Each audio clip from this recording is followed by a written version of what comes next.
Now we've learned that you can change the order of standard effects, having one happen before the other, but we don't have control of the order of fixed effects and standard effects. Standard effects will be applied first, and then your fixed effects, such as scale, is applied at the end of the chain.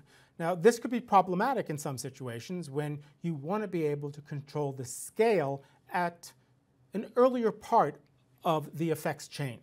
Now if I go ahead and I'm going to add something called an adjustment layer, and an adjustment layer allows you to put a series of effects on either multiple clips in a row or perhaps clips that are on several tracks. So let's go ahead and make an adjustment layer. I'm going to scroll over here, and I've been scrolling back and forth between my project, effects, and preset panel and my effects tab. I'm going to go ahead and grab that and just move that over so they're right next to each other. It'll be a little easier for us to work with. So I'll go down here, and as you see, it says New Item. If I click on that, I can create an adjustment layer. It'll make it the exact size of my sequence, and now all I have to do is drag it on top of a single clip or multiple clips, and then put my effects on the adjustment layer, and it will affect everything below it. So I'm going to go ahead and go back to that black and white effect because you'll really be able to see the challenge that I'm facing here.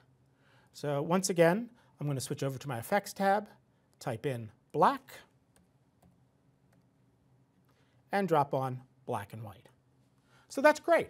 I now have my black and white element, but I want to make this small. I want to make it not full screen, maybe a picture-in-picture or whatnot. So I'm going to go over to my scaling, and that's my fixed effect, and I'm going to simply scale it down. And you'll notice the problem. When I scale the adjustment layer, it's really making the adjustment layer smaller. If I double click on this, you can actually see the edges, and it's not doing what I want to do.